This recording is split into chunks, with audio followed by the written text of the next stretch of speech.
Jyothi. Right, thank you Venkataramana. Right, అలాగే విశాఖలో పరిస్థితిపై మరిన్ని అప్డేట్స్ని అందించడానికి మా ప్రతినిధి చందు ఫోన్ లైన్లో సిద్ధంగా ఉన్నారు.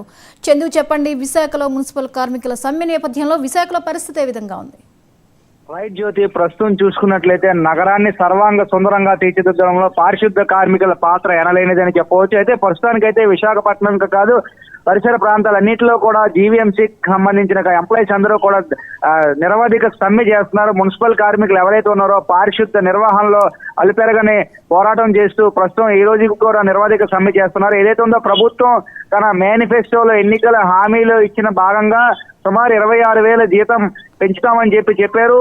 ఎన్నికలు సమీపిస్తున్న తరుణంలో పూర్తి స్థాయిలో మాకు ఇచ్చిన హామీని తొంగలో తొక్కారు, మమ్మల్ని పట్టించుకోవట్లేదు, శ్రమకు తగ్గ ప్రతిఫలం మాకు ఇవ్వాలి, మమ్మల్ని గుర్తించాలి అంటూ కూడా పూర్తిగా పారిశుద్ధ నిర్వహణ కార్మికులందరూ కూడా సమ్మె చేపట్టారు. అయితే పూర్తిగా ఈ రోజు సమ్మె అంటే రోజుకో విధంగా కూడా ఒకరోజు భిక్షాటన రూపంలో, ఒకరోజు వంట వార్పు కార్యక్రమంలో భాగం ప్రతిరోజు కూడా రోజుకో వినూత్న రీతిలో వీరు సమ్మె చేస్తా ఉన్నారు. అయితే ప్రస్తుతానికి ఈ రోజు జీఎంసీ కార్యాలయాలు ఏవైతే ఉన్నాయో, జోనల్ కార్యాలయాలు కావచ్చు, మెయిన్ కార్యాలయాలు కావచ్చు, కార్యాలయం ముట్టడి ఈ రోజు చేపడతామని చెప్పారు. అందులో భాగంగా పోలీసులు పూర్తి స్థాయిలో ఎక్కడికక్కడ కార్మికులు కనిపించగానే ఎక్కడికక్కడ అరెస్టులు చేస్తా ఉన్నారు, ముందస్తు అరెస్టులు చేస్తా ఉన్నారు. అందులో భాగంగా పూర్తి స్థాయిలో అంటే ప్రజలకు ఎటువంటి ఆటంకం కలగకుండా, ఎటువంటి విఘాత చర్యలకు కూడా పాల్పడకుండా పోలీసులు కట్టుదిట్టమైన భద్రతను కూడా ఏర్పాటు చేశారు. మరోవైపు ఏదైతే జగన్మోహన్ రెడ్డి ఎన్నికల మేనిఫెస్టోలో హామీ ఇచ్చారో, మా పారిశుద్ధ కార్మికులకు 26,000 భృతి ఇస్తామని చెప్పారు. ఇప్పుడు అది హామీ అనేది తొంగలో తొక్కారు. మరోవైపు ఆరోగ్య భద్రతకు సంబంధించి పూర్తి స్థాయిలో 6,000 రూపాయలు ఆరోగ్య భద్రత కూడా కల్పిస్తామన్నారు. అది కూడా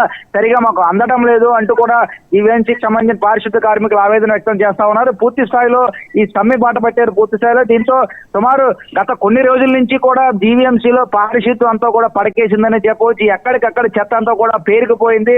అతి సుందర నగరం కాస్త ఈ చెత్త పేరుకుపోవడంతో ప్రజలందరూ కూడా తీవ్ర ఇబ్బందులు కూడా పడుతున్న సందర్భం అయితే కనిపిస్తుంది. మరోవైపు అధికారులు ఎవరు కూడా ఈ సమ్మెకు సంబంధించి ఈ సమ్మె విరమించేందుకు అధికారులు ఎవరు కూడా ముందుకు రావట్లేదు. ఎందుకంటే అధికారులు వాళ్ళతో మాట్లాడే విధంగా కూడా చర్చలు జరిపే పరిస్థితి కూడా ప్రస్తుతానికైతే కనిపించడం లేదు జ్యోతి. అయితే చందు, ఉద్రిక్త పరిస్థితులు, అరెస్టులని మనం చూస్తున్నాం. కానీ ఇప్పటి వరకు ఎటువంటి స్పందన రాని నేపథ్యంలో మరి కార్మిక సంఘాల నేతలు ఏమంటున్నారు? భవిష్యత్ కార్యాచరణ మీద వారి ఏమైనా క్లారిటీ వచ్చిందా?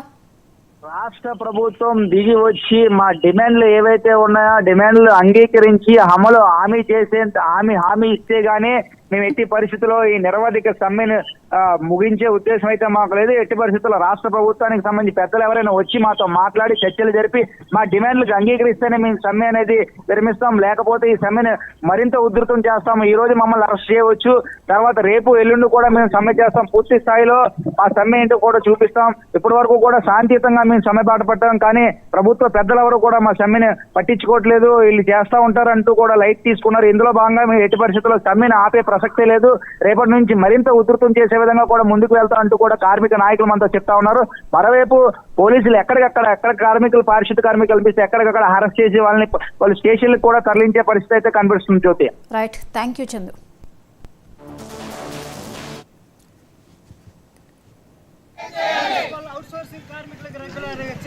కరోనా ఎలాంటి కాదు, వచ్చి ఎవరి వల్ల కాదు.